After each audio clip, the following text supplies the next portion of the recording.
Told you. So Donald Trump says he believes in reparations, reparations for white people who have suffered under DEI, diversity, equity, and inclusion. Here it is. I will direct the Department of Justice to pursue federal civil rights cases against schools that continue to engage in racial discrimination and schools that persist in explicit, unlawful discrimination under the guise of equity will not only have their endowments taxed, but through budget reconciliation, I will advance a measure to have them fined up to the entire amount of their endowment. A portion of the seized funds will then be used as restitution for victims of these illegal and unjust policies, policies that hurt our country so badly. Colleges have gotten hundreds of billions of dollars from hardworking taxpayers, and now we are going to get this anti-American insanity out of our institutions once and for all. Here's how Joy Reid and Don Lemon reacted to Trump's proclamation. Reparations, but for white people. This is America. So in other words, reparations for white people.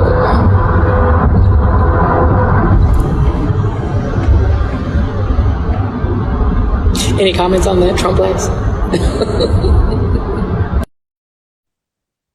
Now, I really would like, specifically, Black Trump supporters to opine on this measure. I consider it to be madness. You all have an invitation here anytime. As for the Trumpites, well, we already know this was the plan all along. Let's put up, there he is. He is the great champion of the racist bigot in America.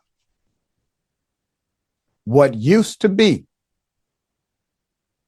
a discussion at a dinner table inside of the home of racists everywhere has now become policy via Donald Trump. President-elect Trump said he would tax the endowments of schools engaging in racial equity and fine them. What about HBCUs, historically Black colleges and universities, like where I work at? Our endowments are historically lower than other institutions. You're going to fine Black colleges for engaging in the upliftment of Black culture? Keep this picture back up. So remember, he's proposing, quote, a portion of the seized funds will be then used as restitution for victims of these illegal and unjust policies that hurt our country so badly, end quote. While Trump doesn't explicitly say who would be considered victims of the so-called equity discrimination, it's safe to presume that he intends to center this on white families, given the slew of DEI lawsuits, anti-DEI lawsuits that have gone to court claiming anti-white discrimination, including lawsuits filed by America First Legal, which was founded by Trump's incoming Deputy Chief of Staff for Policy, Stephen Miller. Democratic strategist Amicia Cross warns that Trump's plan to eliminate the Department of Education will have a sweeping impacts on Black and brown communities. Quote, there are a vast amount of individuals across this country who don't understand essentially the functions of the department, up to and including student debt relief, but also things like the Pell Grant, which helps provide college accessibility for over 80% of the Black population.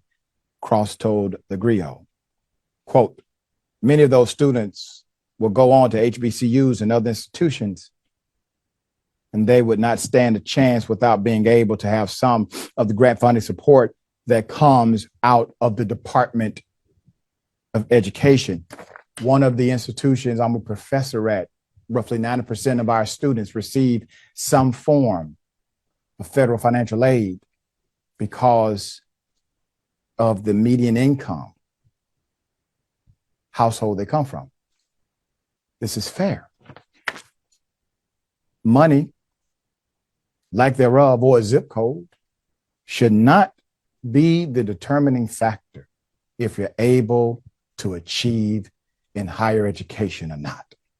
And that was the spirit and is the spirit behind these programs through the Department of Education.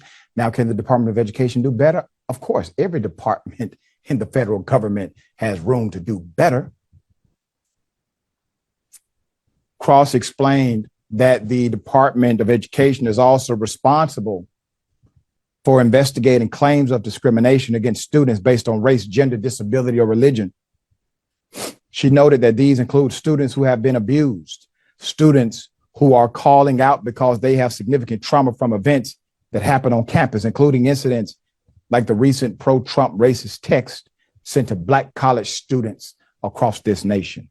In terms of reparations for slavery, for the record, I want to remind everyone, on April 16, 1862, President Abraham Lincoln signed a bill emancipating enslaved people in Washington at the end of a long struggle. But to ease the slave owners' pain, the District of Columbia Emancipation Act paid those loyal to the Union up to $300 for every enslaved person freed. That's right, ladies and gentlemen, slave owners received reparations. Enslaved African Americans got nothing for their generations of stolen bodies, snatched children, and expropriated labor other than their mere release from legal bondage. The compensation clause is not likely to be celebrated today. But as the debate about reparations for slavery intensifies, it is important to remember that slave owners, far more than the enslaved, were always the primary beneficiaries of public largesse. This is it. Here we go again. I mean, it's really repeat, rinse, repeat, rinse, repeat. It looks different, but it's the same. So rinse and repeat. So who's at the top of the list to get reparations now? White people. Those who have been, discriminated against based on, according to Trump, D.E.I. policies. But I said this prior when he was in office the first time. His launch against diversity, equity, and inclusion comes with a plan. Now, this would have been executed in his reelection, but he wasn't reelected. But I said it then, and to those, especially to those on the left who stood in agreement with getting rid of affirmative action, I said then, you're misguided because you're playing checkers. They playing chess. They got to get rid of affirmative action in order to clear the way to do things like this. I wrote it in an op-ed in Rolling Out. You can see it now. So this was the plan all along, to get to this space. And while we keep reacting as if we're playing checkers, they continue to move forward because they are playing chess. And this was a strategy from day one. They have somehow leaped over the element, the conversation of reparations for the disenfranchised Black folk in the United States of America. They have decided to bypass that argument in order to trade it for the argument that whites were illegally treated based on diversity, equity, and inclusion. The first sign is when Donald Trump signed an executive action eliminating D.E.I. from federal contracts. He basically made it illegal to engage in any D.E.I. type of workshops or mandates for those who had federal contracts.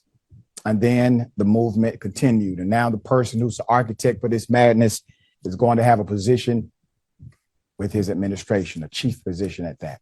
Jordan, thoughts here?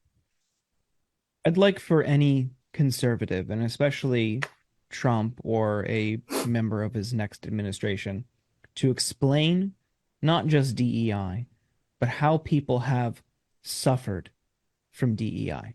I would love to hear an explanation because I hear it thrown around as a buzzword, along with critical race theory, which, as you and the audience, we all know, they don't understand because critical race theory is not present in kindergarten classrooms. Critical race theory is often a part of a law school curriculum when you're evaluating the law and historic injustices. But DEI is an extension of that.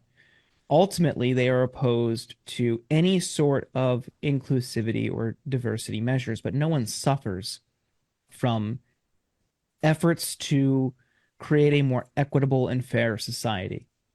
That they are willing to give white people payments, reparations, whatever, as a result of fostering a more inclusive environment in classrooms, I think is scary. I don't think it'll actually materialize. I hope I'm not wrong. But if it does, what message does that send? Even if it doesn't, what message does that send to everybody? The only way you're going to have an easy road or an easier road in this world is if you're white. That's it. And especially if you're male. That's just not the world I want to live in. I don't want to live in a patriarchal, white nationalist, Christo-fascist society. That's what Trump wants to build, and we all need to work together to oppose it. Amen to that.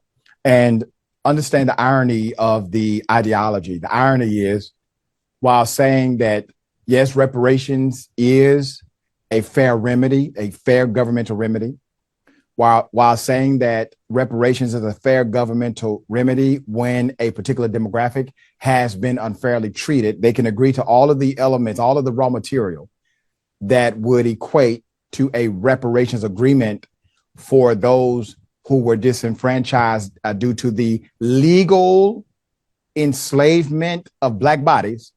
They can agree with all the bare essentials needed to get to that conclusion. But instead of getting to the conclusion as it relates to Black folk and reparations, they come to the conclusion that only white people who have been allegedly discriminated against due to Black advancement, they are the ones who are worthy of reparations.